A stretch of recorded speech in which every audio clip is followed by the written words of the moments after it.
योगी ने बंगाल में बताया था कि डबल इंजन सरकार की ताकत क्या होती है। परिणाम है, जिनके दिल में काबा और मदीना हुआ करते थे, आज हनुमान चालीसा का पाठ पढ़ रहे हैं।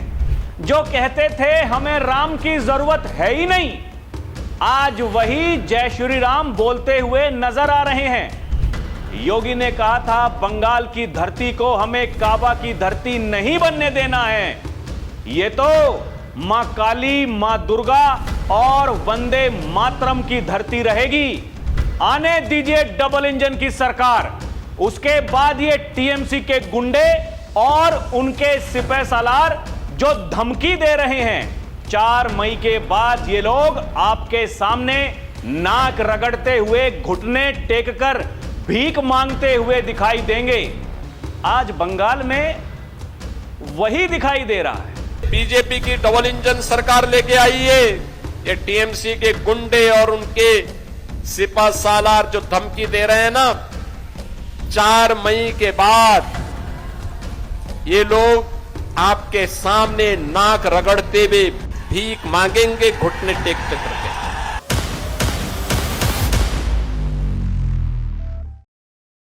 दर्शकों नमस्कार, डीएनपी इंडिया देख रहे हैं आप। साथ हूं मैं आपके राहुल चौधरी। वादा करो नहीं छोड़ोगे तुम मेरा साथ, जहां तुम हो वहां मैं भी हूं। और उसके बाद क्या हुआ तेरा वादा। दर्शकों आप कह रहे होंगे कि आज ये राहुल चौधरी को क्या हो गया भाई, ये गाना मैं कभी गाता नहीं दर्शकों, लेकिन ये गाने आपने खूब सुने होंगे चुनाव प्रचार के दौरान। बंगाल में जिस समय माहौल पूरा गर्म था, पूरा गर्म, बीजेपी के नेता वहां चुनाव प्रचार करने के लिए जाते थे। जब बाबा जा रहे थे तो लोग उनको क्या कुछ नहीं कह रहे थे, बाहर ही बता रहे थे। लेकिन आप सोचिए ना, जो योगी ने कहा क्या वो बंगाल की धरती पर नहीं हो रहा है? उन्होंने जो जो कहा था ठीक वैसा ही हमें एकदम स्पष्ट रूप से दिखाई दे रहा है। अब अगर किसी ने आंखों पर पट्टी बांध ली हो, कोई ऐसा चश्मा पहन लिया हो जहां दिन में तो कुछ अलग चमकता है, रात में कुछ अलग चमकता है, दर्शकों उसमें हम कुछ कर नहीं सकते, किसी को कुछ बता नहीं सकते। सायोनी घोष, हमारे दिल में काबा, नैनों में मदीना। रात को बैठक होती है भूपेंद्र यादव के साथ में, टीएमसी के कई सांसद जाकर के मुलाकात करते हैं, उसमें शुभेंदु अधिकारी भी होते हैं। यही है कलाकारी, सब कुछ आपके सामने है। आप याद करिए ना, वो माइक हाथ में लेकर के ढपली बजाते हुए। एक तो ये वामपंथियों के साथ में दिक्कत है दर्शकों, मैंने पहले भी आपको बताया है, इनके हाथ में ढपली आपको मिलेगी। कोई केस का निर्णय आता है, सुप्रीम कोर्ट कुछ कहता है, हाई कोर्ट कुछ कहता है, ये मोदी की कब्र खोदते हैं, अमित शाह की कब्र खोदते हैं, और साथ में गाना बज रहा होता है। अभी हमने देखा जंतर मंतर पर वो कॉकरोच तिलचट्टे आए थे, वो भी हाथ में ढपली ले रहे थे। हम लड़के लेंगे आजादी। अरे किस बात की आजादी, किससे लोगे आजादी? इसलिए कहते हैं योगी आदित्यनाथ, कायदे में रहोगे तो फायदे में रहोगे। और जिनको इस देश से कोई मतलब है नहीं, जो इस देश को अपना मानते हैं नहीं, उनके लिए यह देश धर्मशाला नहीं हो सकती है।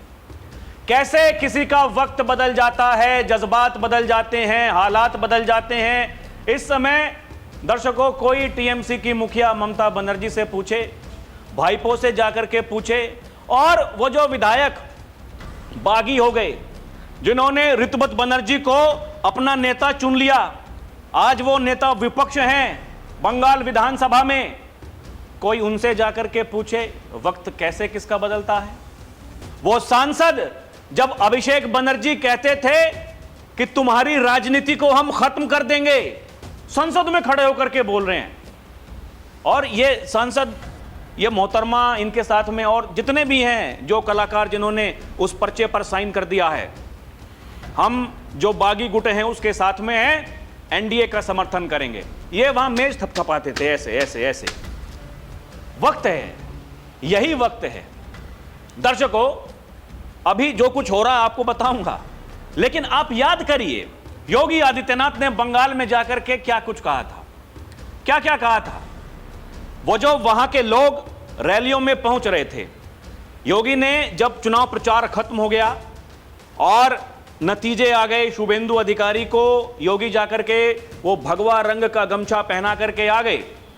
फिर वहां जो शुभेंदु अधिकारी ने ऑपरेशन चलाया, योगी ने उसके बारे में भी बताया कि देखिए आज आप जो ऑपरेशन बंगाल में देख रहे हैं, ऐसे ऐसे इशारा करते हुए कहा था।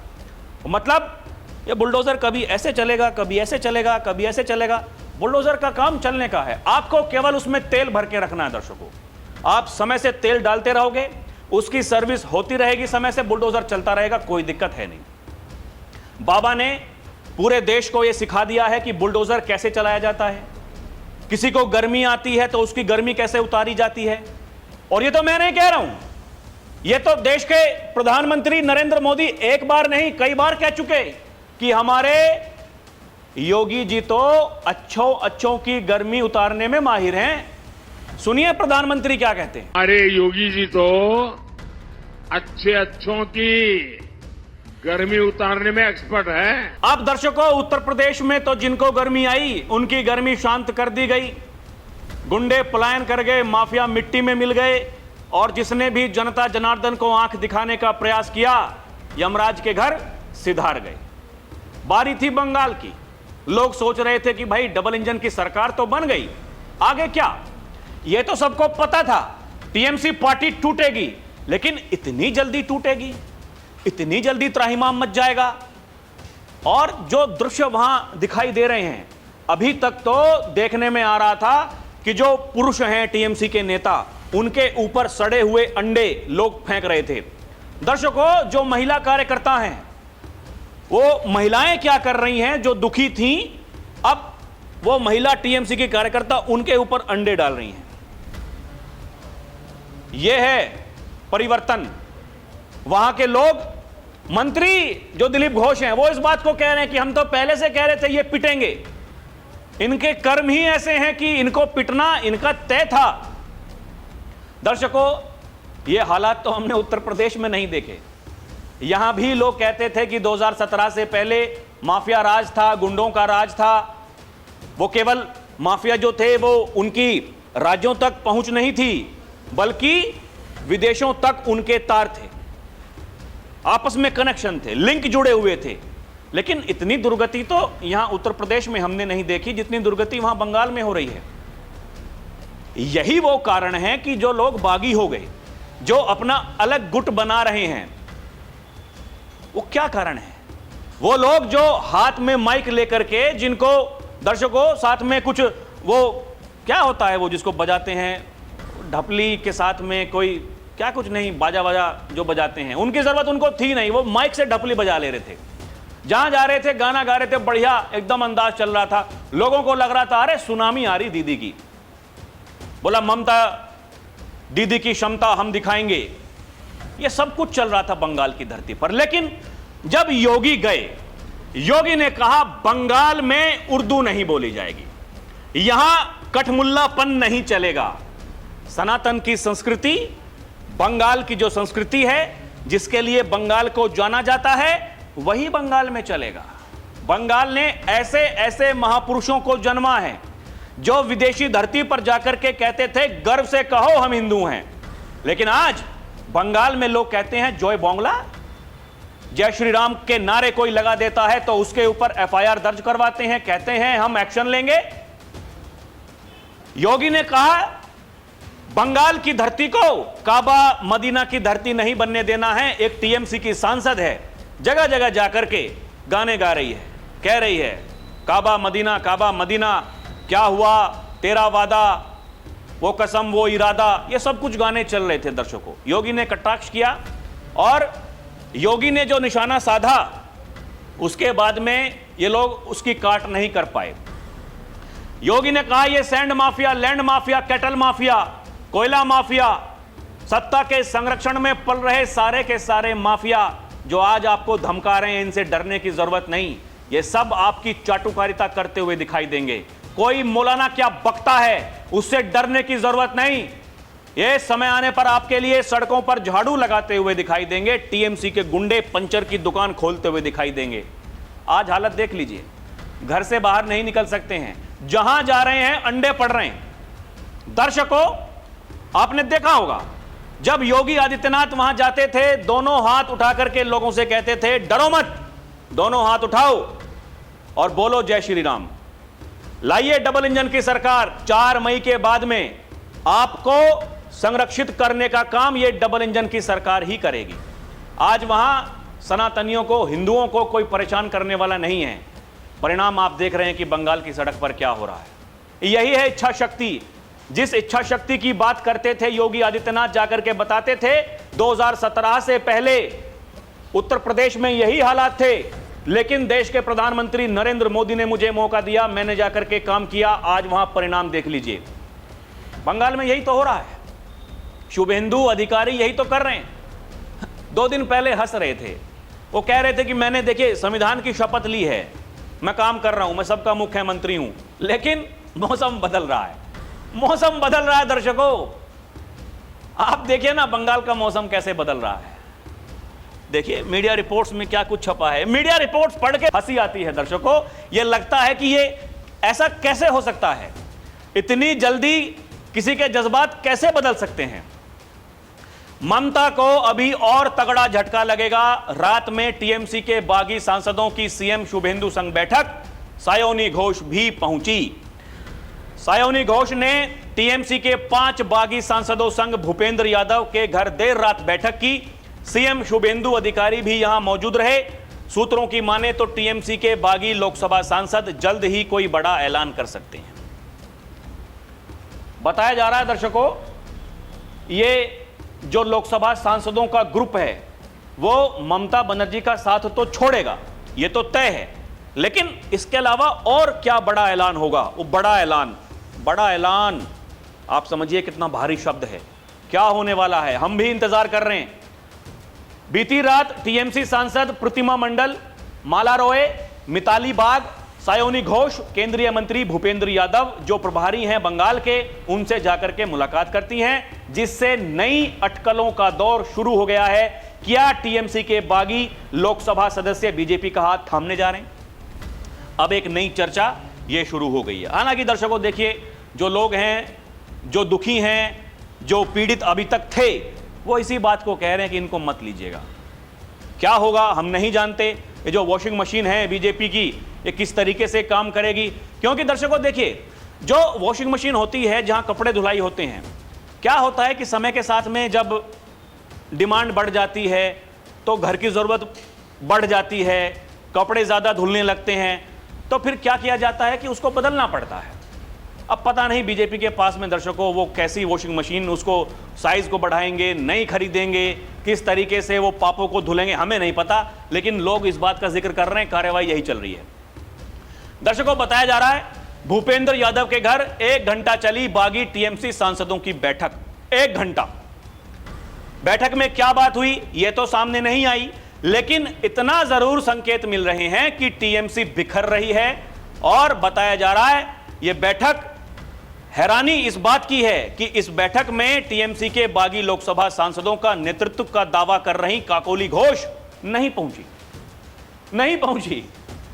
जो दूसरे सांसद हैं वो पहुंच जा रहे हैं। क्या हो रहा है, क्या नहीं हो रहा है, क्या गड़बड़ घोटाला है, सब गोलमाल है।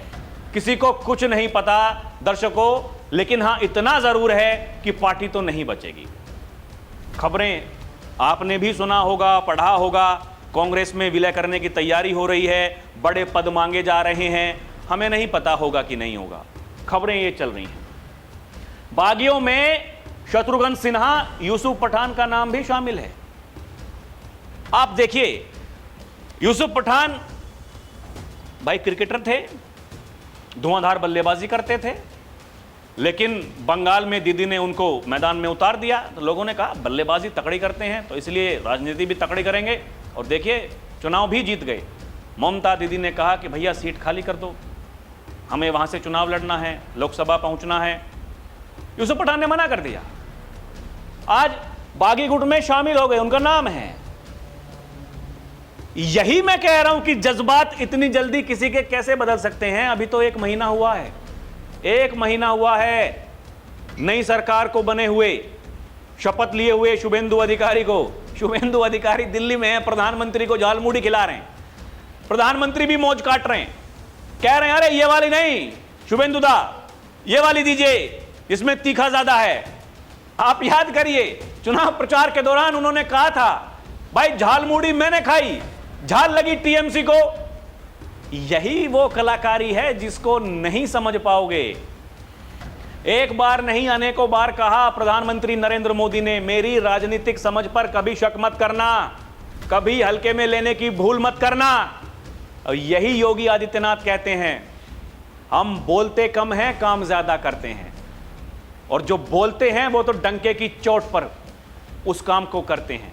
आपको याद होगा अमित शाह बंगाल पहुंचे, उन्होंने कहा था ममता दीदी मैं यहां तुम्हारे सिंहासन को हिलाने के लिए आया हूं, हिला दिया। समय लगता है लेकिन काम हो जाता है। दर्शकों, हम भी कई बार ये कहते हैं, बंगाल की जब वो दशा हम देखते थे कि ये कैसे हो रहा है बंगाल में, ये क्या कर रही है सरकार। अरे बदनाम पहले से ही हो, आप तो तानाशाह हो, तानाशाही करते हो, तो दिखा दीजिए एक बार तानाशाही, लगा दीजिए वहां पर राष्ट्रपति शासन। नहीं लगाया, वहां के लोगों ने लगा दिया शासन। इंतजार किया, वो जो कड़वी घूंटे हैं पीते रहे पीते रहे पीते रहे, लेकिन जिस दिन काम किया डंके की चोट पर किया। आज हालत ये है, ये कीर्ति आजाद परेशान हैं, टीएमसी के नेता हैरान हैं। पूर्व संपादक महोदय इनका इंटरव्यू ले रहे हैं, कह रहे हैं, उनको बताया जा रहा है, कीर्ति आजाद ये कह रहे हैं कि कल रात से मैं सयोनी घोष को फोन लगाने की कोशिश कर रहा हूं, लेकिन उनका फोन नॉट रीचेबल है। पत्रकार महोदय कह रहे हैं, आप तो कह रहे हैं कि सयोनी घोष का विकेट भी डाउन होगा, वो तो विधानसभा चुनाव में ममता बनर्जी की शान में कसीदे पढ़ती थी, पूरा देश पूरे देश में एक सनसनी थी वो।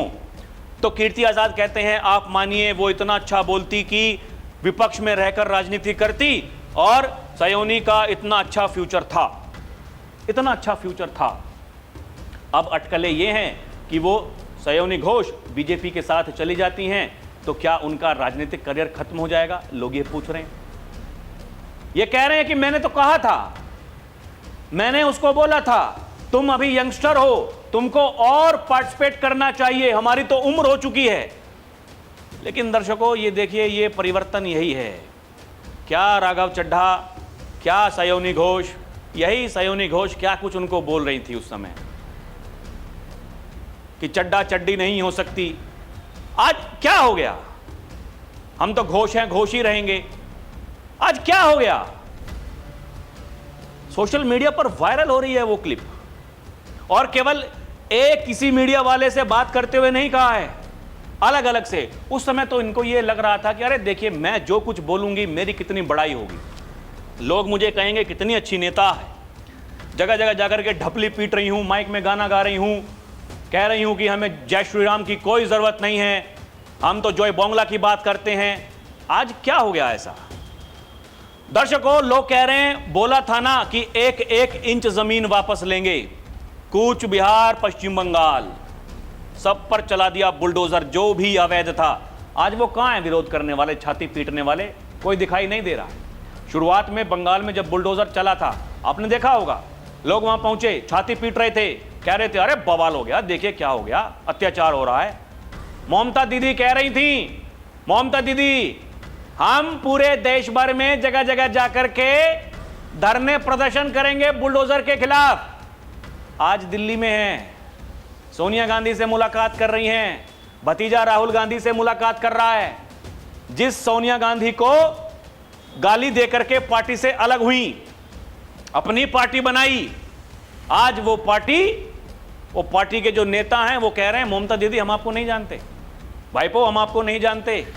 आज फिर कांग्रेस की याद आ रही है। यही है समय। दर्शकों, कीर्ति आजाद कह रहे हैं कि देखिए ये जो सीजेपी है, अब सीजेपी से बड़ी उम्मीदें हैं, ये कॉकरोच जनता पार्टी, कॉकरोच, वो कॉकरोच बन के तिलचट्टे घूमते हैं।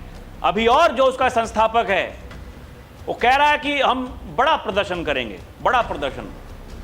वहां 2 करोड़ से ज्यादा लोग हैं पार्टी जिन्होंने फॉलो किया हुआ है, 2000 आदमी नहीं पहुंचते हैं।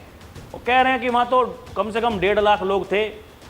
ये वरिष्ठ पत्रकार अपने आप को कहते हैं, संपादक रह चुके हैं, वो यही कह रहे हैं अरे भैया हमारे भी लोग वहां पर गए थे तो 1.5 लाख तो नहीं थे, 1,500 होंगे मुश्किल से, उसमें भी 500 वाले तो मीडिया कर्मी थे। कहा कि आपने कोई इमेज देखी, एक फोटो, उसमें कितने आदमी आपको दिख रहे थे कि AI जनरेटेड थी। इस देश को कब तक मूर्ख बनाएंगे? आप देखिए ना, आप जिसको यह पता चल रहा है कि भैया हमारे हाथ में कुछ बचा नहीं। सपा के मुखिया अखिलेश यादव जी ने लिखा ट्विटर पर, लिखा सोशल मीडिया पर, एक्स पर जाकर के, बीजेपी वर्सेस सीजेपी। लोगों ने कहा कि भैया आप लड़ाई में कहीं हो कि नहीं हो।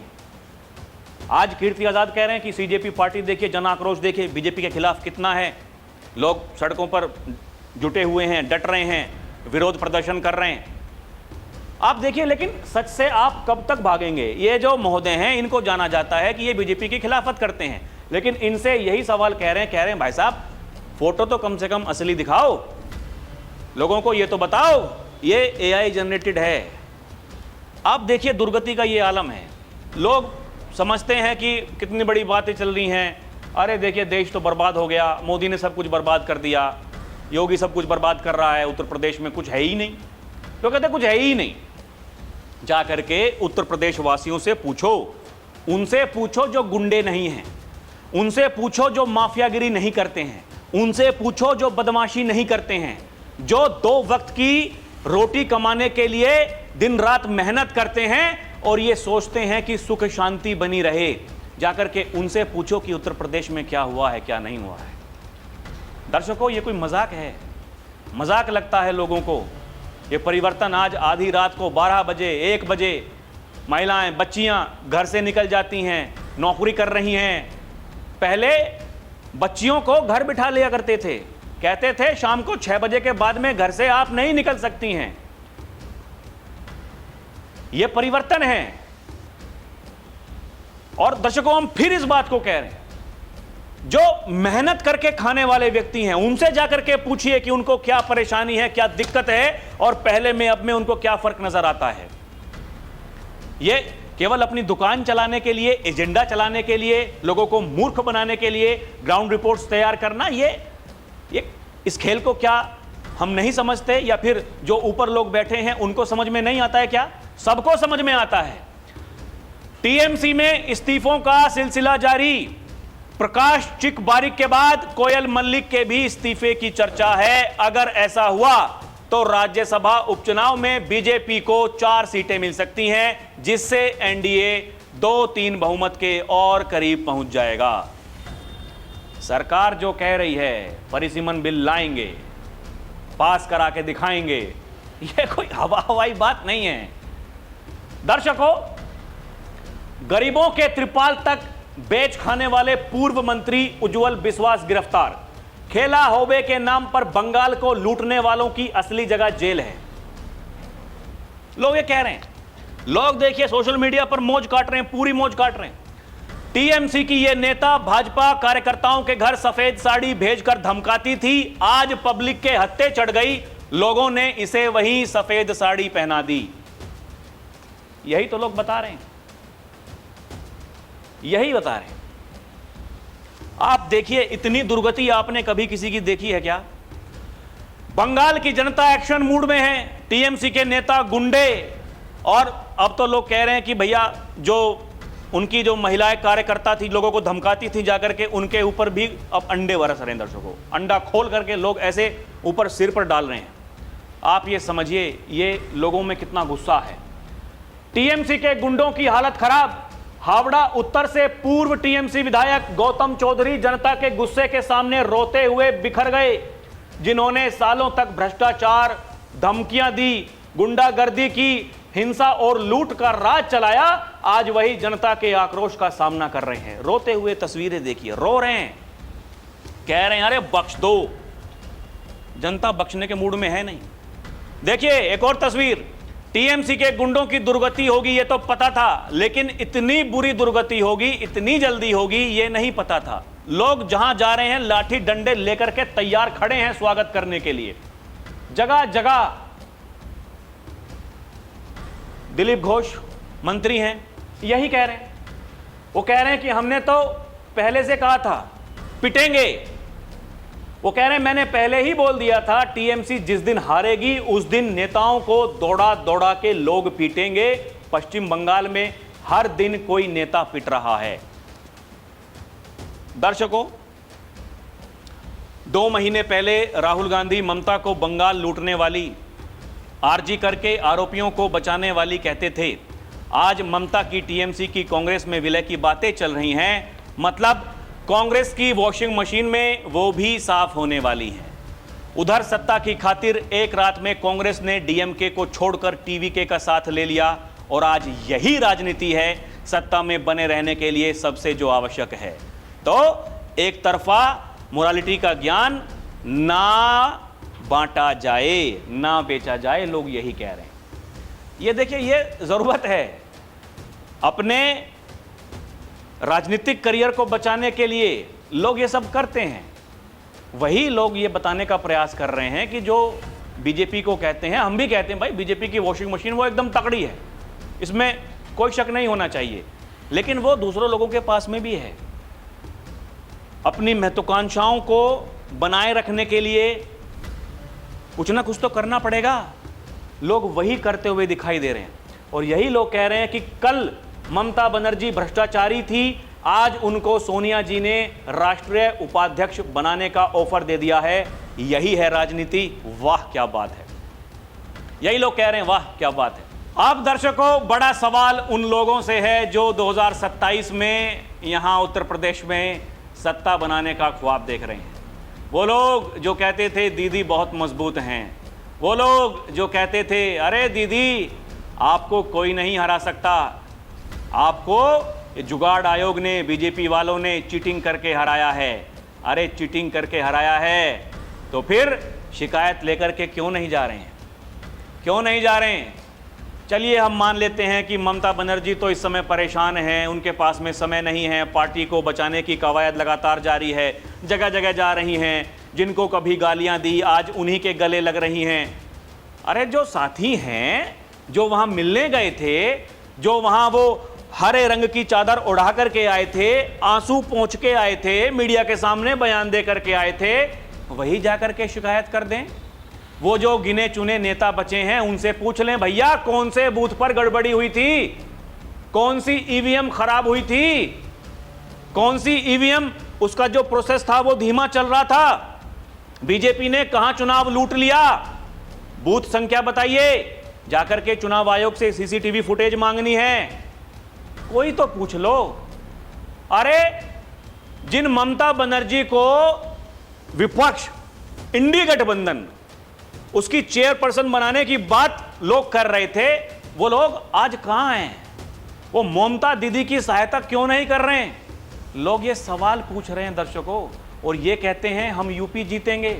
लोग ये कह रहे हैं कि वहां तो बाबा जाते थे, स्पेशल में उनको बुलाया जाता था चुनाव प्रचार करने के लिए, और लोग उनको देखने के लिए, उनको सुनने के लिए वहां पर डटते थे, जुटते थे, निडर होकर के जाते थे। यहां तो सब कुछ बाबा का ही है। उत्तर प्रदेश में तो बाबा का राज है। यहां आप उनका सामना कैसे करोगे? दर्शकों, अगर आपको कुछ समझ में आता है ये सामना कैसे हो सकता है तो कृपया करके हमें कमेंट करके बताएं। अभी के लिए इतना ही। देखते रहें डीएनपी इंडिया, हर खबर भरोसे के साथ। दर्शकों, हमारी आपसे अपील है कि आप हमारे चैनल को सब्सक्राइब भी करें। बहुत बहुत धन्यवाद। जय हिंद, जय भारत, नमस्कार।